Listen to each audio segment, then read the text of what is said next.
عظمت صاحب بہت بہت شکریہ آپ نے ہمیں جوائن کیا.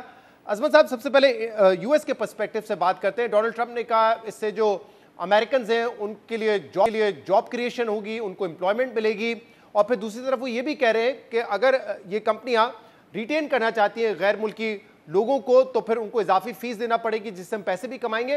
اوور آل آپ کو لگتا ہے کہ یہ اچھا فیصلہ ہے یو ایس اکانومی کے لیے اور ان کمپنیز کے لیے جہاں پہ غیر ملکی ہنرمند افراد کام کر رہے تھے؟ سب سے پہلے تو میں آپ کو یہ کہوں گا کہ اس کو تھوڑے اس پرسپیکٹو سے انڈرسٹینڈ کرنا پڑے گا کہ جو ان کی ایک پوری ڈبیٹ ہے کہ how it will really help U S economy, right. اس میں یہ ہے کہ وہ یہ چاہتے ہیں کہ جو فورن companies, the companies who hire foreign workers, they should actually bring American citizen into the job market more than bringing the foreign workers. اور اس کے پیچھے آئیڈیا یہ ہے کہ جو فورن ورکرز ہیں they actually work probably around 20% less salary than the American workers. اس فی کو امپلیمنٹ کرنے کا ایک طریقہ یہ ہے کہ وہ ڈسکریج کرنا چاہ رہے ہیں ان کمپنیز کو کہ وہ فورن ورکرز پہ ریلائی نہ کریں اور وہ امریکن ورکرز پہ ریلائی کریں. اب جہاں تک اکانومی کی بات ہے in a nutshell, it will help or it will not help US economy. The reason I say that is کہ US economy میں جو ٹیکس پیئر ہے they have a huge contribution, right. مگر ابھی اس کا ایک دوسرا افیکٹ یہ بھی ہے کہ اگر ٹیلنٹ نہیں آئے گا, برین ڈرین ہوگا, تو پھر US جو which is known for innovations and the future, تو اس کے اوپر ایک بگ کویسچن مارک آئے گا اس فیصلے کی وجہ سے. جی, یہ آپ نے بتایا کہ obviously امریکنز کو جابس تو ملیں گی, لیکن یہ امپورٹنٹ سوال ہے کہ کیا ان کے پاس وہ اسکل سیٹ, وہ ٹیلنٹ ہے, وہ کوالیفیکیشنز ہے کہ وہ ان جگہوں کو پر کر سکتے ہیں, یا آپ کو لگتا ہے کہ یہ کمپنیز اسٹرگل کریں گی اس لحاظ سے؟ تو اس میں آپ کو میں پہلے ایڈمنسٹریشن کا مائنڈ سیٹ بتاتا ہوں کہ اگر آپ پریس سیکٹری کی اگر کامنٹس کو دیکھیں تو وہ یہ کہتے ہیں کہ اگر آپ فورن ورکرز کو یہاں پہ لا کے ٹرین کرنے کے لیے ولنگ ہو تو why don't you give a chance to American citizens, right. تو ان کی اپنی طرف سے ایمفیسس یہ ہے کہ you should prioritize American workers talent over foreign workers.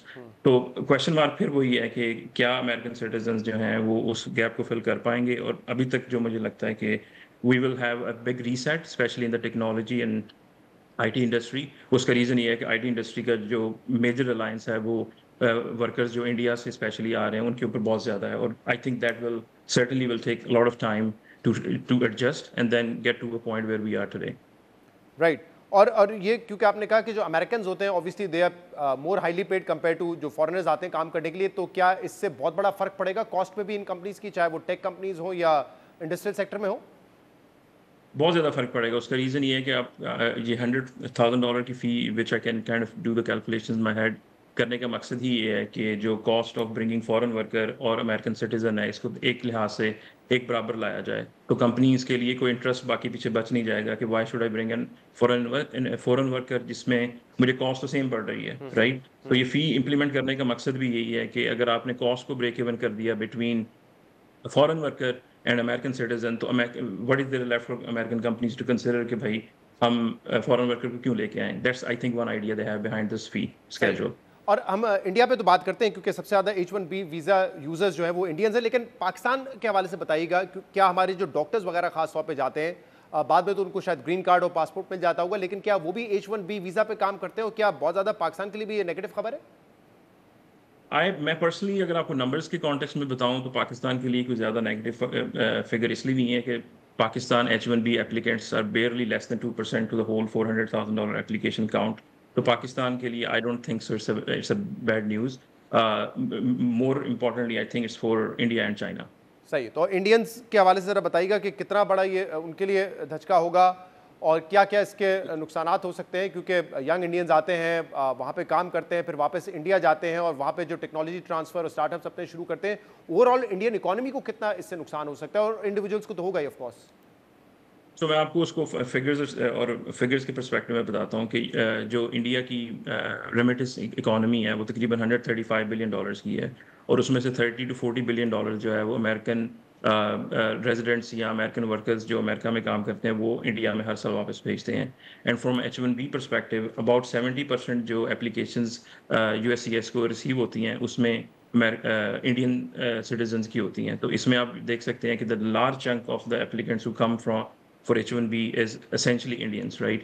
تو اگر آپ ان کی ریمیٹنس اکانومی دیکھیں جو کہ اباؤٹ 30 to 40 بلین ڈالرز ہے, it will have a major blow to them. That's one part from economy perspective. The second part is جو کہ آپ جس طرح آپ کہہ سکتے ہو کہ مائگریشن اکانومی, میننگ دیٹ کہ لوگ یہاں پہ آتے ہیں, پڑھتے ہیں, پھر 4-5 سال جاب کرنے کے بعد they take that skill set back home and they develop their own companies, right? تو یہ اس کے لیے بھی ایک میجر ڈسکریجمنٹ ہے, because India is being seen as a parallel tech hub by so many countries. So I think اس کو بھی ایک چیز کافی حد تک جو ہے وہ امپیکٹ کرے گی.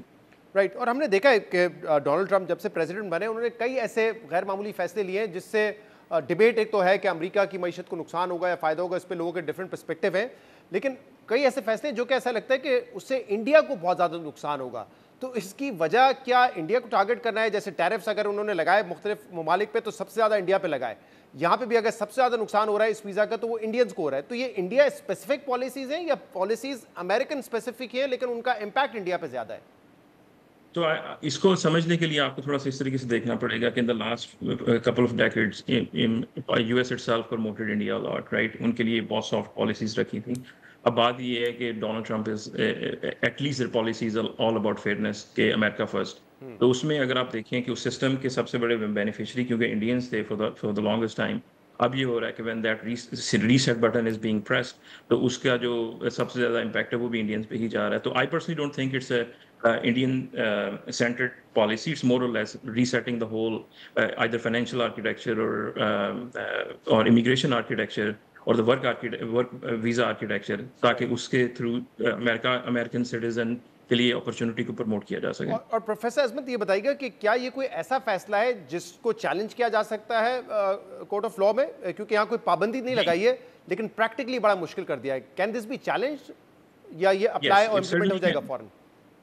اٹ کین بی چیلنج, کیونکہ اگر آپ کو یاد ہو کہ جب Trump administration first time I تھی تب بھی ایک سملر ریسٹرکشنز انٹروڈیوس ہوئی تھیں, کیونکہ جو ابھی کرنٹ رولنگ یا لا ہے وہ Congress only allow to charge جو کہ فی ہوتی ہے related to the processing, right. تو اب companies will have to justify کہ $100,000 فی میں کیسے جسٹیفائی ہوگا, and I feel like it will definitely have an impact and implications when it come to the courts or even approval from the Congress.